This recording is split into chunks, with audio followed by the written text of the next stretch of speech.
আজ মাটিতে ফেলা একটা পলিথিন কাল হয়তো আপনার সালাদের পাতার ভেতরে লুকিয়ে থাকা অদৃশ্য অতিথি হয়ে যাবে।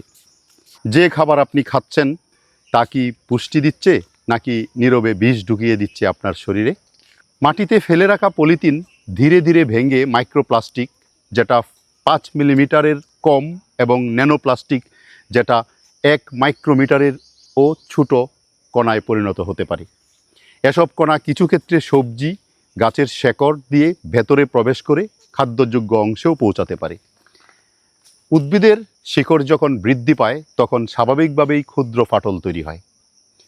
গবেষণায় দেখা গেছে, বিশেষ করে শিকড়ে গভীর ক্ষত থাকলে মাইক্রোপ্লাস্টিক সহজেই প্রবেশ করে যায়। শিকড়ের কোষের মধ্যবর্তী ফাঁকা পথ দিয়ে অত্যন্ত ক্ষুদ্র ন্যানোপ্লাস্টিক কণা কোষের মধ্যবর্তী স্থান ব্যবহার করে ভেতরে প্রবেশ করতে পারে এবং পরে উদ্ভিদের পরিবহন টিস্যুতে পর্যন্ত পৌঁছে যায়।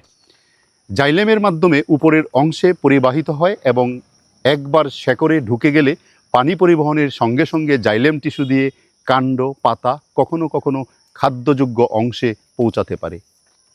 আন্তর্জাতিক মানের বৈজ্ঞানিক journal Nature nanotechnology, Nature sustainability ও নেচার কমিউনিকেশনসে করা বেশ কিছু স্টাডি আছে। চলুন দেখি তারা কি বলছে এই ব্যাপারে।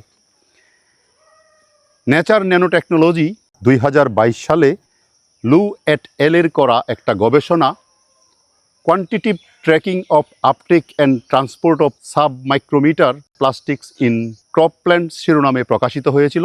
গবেষণায় মূলা, লেটুস, গম, গাজর সহ বিভিন্ন খাদ্য ফসলে মাইক্রোপ্লাস্টিক বা ন্যানোপ্লাস্টিকের উপস্থিতি শনাক্ত করেছে।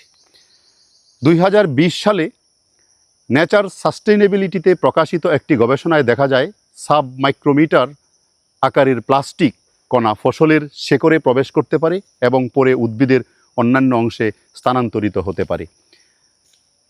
2025 সালে ইংল্যান্ডের দক্ষিণ পশ্চিম সমুদ্র তীরের শহর প্লাইমাউথ এ অবস্থিত একটি বিশ্ববিদ্যালয়, ইউনিভার্সিটি অফ প্লাইমাউথে, তাদের গবেষণায় দেখা যায় পরীক্ষামূলক মূলা গাছে দেওয়া ন্যানোপ্লাস্টিকের প্রায় 5% শিকড়ে প্রবেশ করেছিল এবং তার একটি অংশ খাদ্যযোগ্য অংশেও পৌঁছে গিয়েছিল।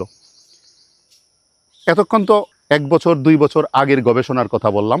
অতি সম্প্রতি 2026 সালে নেচার কমিউনিকেশনসে ইন এট এলের গবেষণায় উঠে এসেছে, শিকড়ের ক্ষত ফসলি উদ্ভিদে মাইক্রোপ্লাস্টিকের প্রবেশকে সহজ করে তোলে।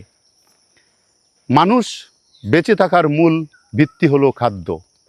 খাদ্যই যদি নষ্ট হয়ে যায়, ভেজাল হয়, তাহলে আমরা কিভাবে বেঁচে থাকব? শুধু পেট ভরলেই কি খাদ্য হয়? খাদ্য হতে হবে নিরাপদ, পুষ্টিকর এবং বিশুদ্ধ। নিরাপদ খাদ্য মানে এমন খাদ্য যা মানবদেহের জন্য ক্ষতিকর নয়, কোনো বিষাক্ত, রাসায়নিক, ভেজাল বা জীবাণুমুক্ত। আজকের দিনে এই বিষয়টি শুধু ব্যক্তিগত স্বাস্থ্য নয়, একটি দেশের সামগ্রিক উন্নয়নের সঙ্গেও গভীরভাবে জড়িয়ে আছে। খাদ্য নিরাপত্তা বলতে বোঝায় সব মানুষের জন্য পর্যাপ্ত পুষ্টিকর ও নিরাপদ খাদ্যের প্রাপ্যতা নিশ্চিত করা। একটি দেশকে তখনই প্রকৃত অর্থে উন্নত বলা যায় যখন তার প্রতিটি নাগরিক ক্ষুধামুক্ত ও সুস্বাস্থ্যের অধিকারী হয়। কিন্তু বাস্তবতা হলো, অনেক জায়গায় এখনও মানুষ পর্যাপ্ত ও নিরাপদ খাদ্য পায় না। এটা খুবই দুঃখজনক এবং এইটা আমাদের দেশেই সবচেয়ে বেশি। এখানেই এসে পরিবেশের ভূমিকাটা গুরুত্বপূর্ণ হয়ে ওঠে। সুস্থ পরিবেশ ছাড়া নিরাপদ খাদ্য উৎপাদন সম্ভব নয়। মাটি, পানি, বায়ু দূষিত হয়, তাহলে সেই পরিবেশে উৎপাদিত ফসলও দূষিত হয়। অতিরিক্ত কীটনাশক, রাসায়নিক সার, শিল্পবর্জ্য সব কিছু মিলে খাদ্যচক্রে বিষ ঢুকিয়ে দিচ্ছে। ফলে মানুষ অজান্তেই প্রতিদিন বিষাক্ত খাবার গ্রহণ করছে, যা দীর্ঘমেয়াদে নানা রোগের কারণ হচ্ছে। আপনারা নিশ্চয়ই দেখতে পাচ্ছেন আজকাল আমরা কত নতুন নতুন রোগে ভুগছি। এই সমস্যার পেছনে একটি বড় কারণ হলো দুর্নীতি। যখন অসাধু ব্যবসায়ীরা লাভের আশায় খাদ্যে ভেজাল মেশায়, তখন নিয়ন্ত্রক সংস্থাগুলো দায়িত্ব ঠিকমতো পালন করে না। তখন খাদ্য ব্যবস্থা ঝুঁকির মধ্যে পড়ে। দুর্নীতি শুধু অর্থনৈতিক ক্ষতিই করে না, এটি মানুষের জীবনকেও বিপন্ন করে তোলে। খাদ্যের মধ্যে ভেজাল মানুষের জন্য যে কতটুকু মারাত্মক হতে পারে, তা একটু নিবিড়ভাবে যদি আমরা পর্যবেক্ষণ করি, আমাদের দেশের বিভিন্ন মানুষের বিভিন্ন রকমের অসুখ বিসুখ থেকেই সেটা প্রমাণিত হয়। এই পরিস্থিতি থেকে উত্তরণের জন্য প্রয়োজন সচেতনতা, কঠোর আইন প্রয়োগ এবং সৎ প্রশাসন, কৃষিতে নিরাপদ পদ্ধতি ব্যবহার, খাদ্য সংরক্ষণ ও পরিবহনে সতর্কতা এবং ভেজাল বিরোধী অভিযান জোরদার করে তোলা। একই সঙ্গে সাধারণ মানুষকেও সচেতন হতে হবে।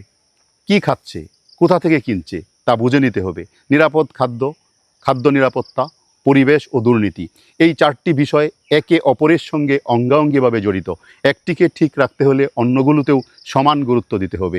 এখানে একটা চেইনের মতো, কারণ সুস্থ জীবন, সুস্থ সমাজ এবং একটি টেকসই ভবিষ্যৎ গড়ে তোলার জন্য এর বিকল্প নেই। খাদ্য ভেজাল বন্ধ করতে না পারলে ভবিষ্যতে আমাদের জন্য নিগুড় অন্ধকার অপেক্ষা করছে। তার কারণ হলো, এই দেশে, এই পৃথিবীতে যত রকমের দুর্নীতি হোক, খাদ্যে ভেজাল দেওয়ার মতো বড় দুর্নীতি পৃথিবীতে একটিও আছে বলে আমার মনে হয় না। সুতরাং আপনার খাদ্যে ভেজাল থাকলে আপনি মানুষ হিসাবে যেমন বাঁচতে পারবেন না, আপনি সমাজে আপনার কোনো দাম থাকবে না, আপনি অসুস্থ হবেন, আপনি অনেক দিক থেকেই আপনার জীবন বিপন্ন হয়ে যাবে। সুতরাং আসুন আমরা খাদ্যে ভেজাল দেওয়া বন্ধ করি।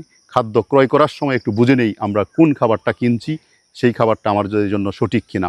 এছাড়া যত্রতত্র কীটনাশকের ব্যবহার, যত্রতত্র রাসায়নিক সারের ব্যবহার, এই যে ব্যবহারগুলি আমাদেরকে অত্যন্ত মারাত্মক ঝুঁকির দিকে দিন দিন ঠেলে দিচ্ছে। আমরা সেই ঝুঁকি থেকে উত্তরণের একটাই পথ, সেটা হচ্ছে আপনাকে, আমাকে, আমাদের সবাইকে ইন্ডিভিজুয়ালি সতর্ক হতে হবে। যদি সতর্ক হতে না পারি, তাহলে আমাদের অদূর ভবিষ্যতে ভয়াবহ বিপদ আমাদের সামনে দাঁড়িয়ে আছে, যে বিপদের থেকে উত্তরণের কোনো পথ আমরা হয়তো কোনো একদিন এসে আর খুঁজেই পাবো না। ধন্যবাদ, সবাই ভালো থাকবেন।